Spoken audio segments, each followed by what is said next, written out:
It is Sam Kelly Day, honoring 25 years of encouragement from Sam, of her stories, of her glimpses of her life. Her husband Carlos joins us. You know, Carlos used to work here at Spirit 105.3 for a lot of years, and that's where you fell in love with Sam. So I figured for today, as we honor your wife, will you give us a little behind the scenes glimpse? I was here when it happened, but I want to know from your angle, when did you fall in love with our Sam? Let's see. It's funny. Working at the station at the time, it was funny. We didn't actually work together per se because she always came in really early, and I came in a little bit later in the day and worked with my clients and that kind of a thing. But one thing I remember is that I had a commercial for her to do, and I was like, well, I had this client who wanted us to have a female voice for the commercial. And I wanted it done in a male voice. That sounds weird to say this about falling in love with Sam. But in any event, I wanted it to be in a male voice. But this client was like, no, play it in a female. I want to have a female announcer do it. And if I don't like it, then I'll go with your suggestion of a male voice. I was like, okay, great. So I remember handing the script to Sam to do the commercial. I didn't give her any instructions, anything. I just because I didn't want her to do a good job or whatever. I was like, okay, this won't be very good. So I just handed it to her and kind of walked away. And so she sent me the spot. I said, okay, I'm just going to send it to the client, see what happens, And I didn't even listen to it or whatnot. So I sent it over to the client.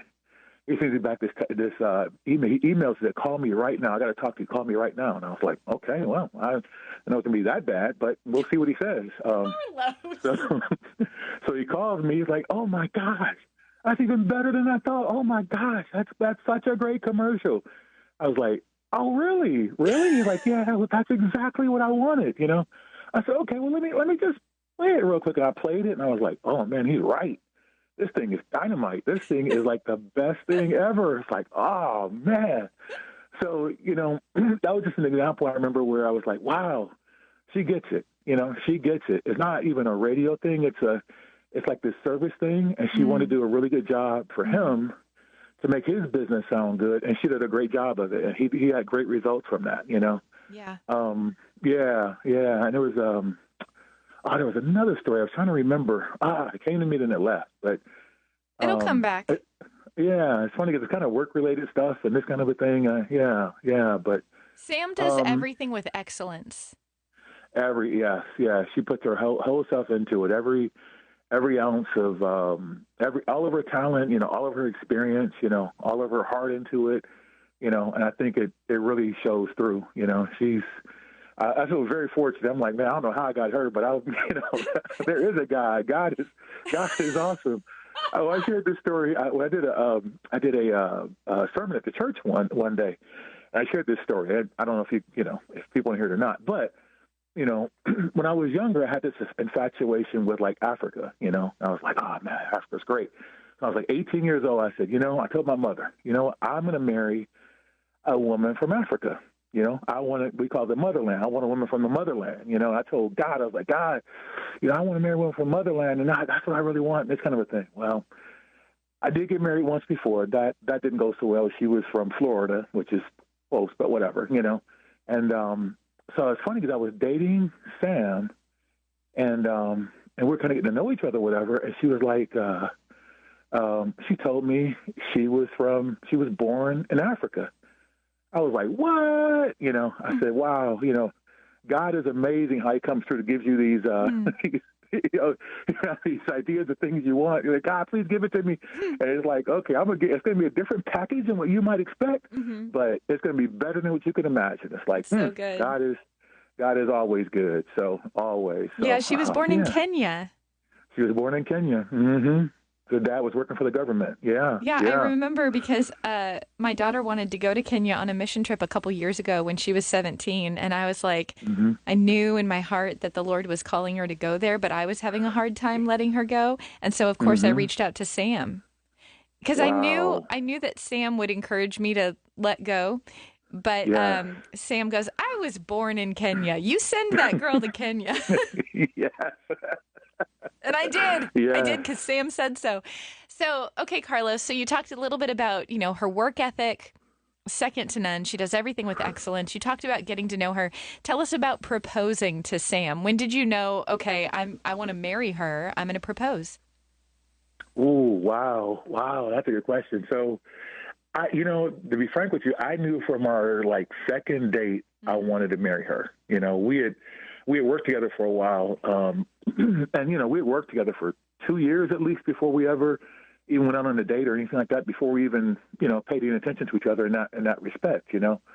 And I knew from when I actually had a chance to sit down and talk to her for. So here's what happened. On our first date, we had like a lunch at Canyon's restaurant right there in that Mount Lake Terrace area. It's not there anymore. I think it's Mazatlan. But on the second date, we were supposed to go see Lord of the Rings, the second movie in that series or whatnot. And so Sam is funny because she had she had this way where she's like, I'll just go to the theater. I'm sure we'll have a chance to watch. I'm not going to look at a showtime or buy tickets ahead of time. I'm just going to pop up and let's do it. I was like, okay, we can do that. So because of her kind of free spiritedness, we get there, but the movie's totally sold out. So we went up to the theater. They're like, nope, we're sold out for the day. No tickets available now or even later in the day. I said, okay.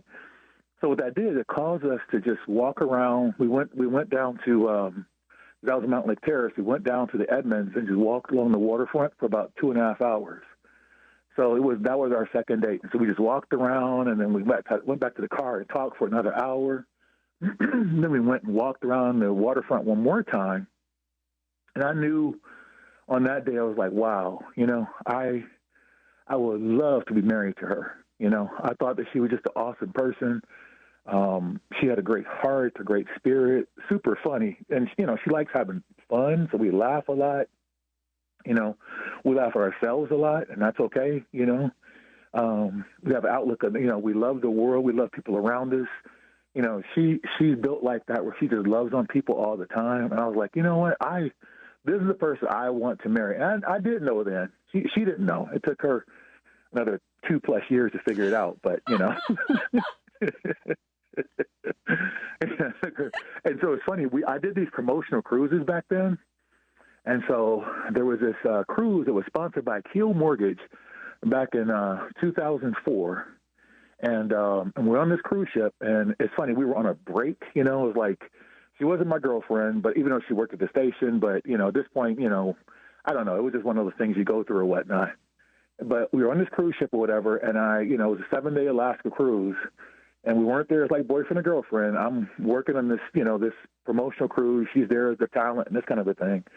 And just talking about life and where we were and this kind of a thing. I think, that's when she said she thought, I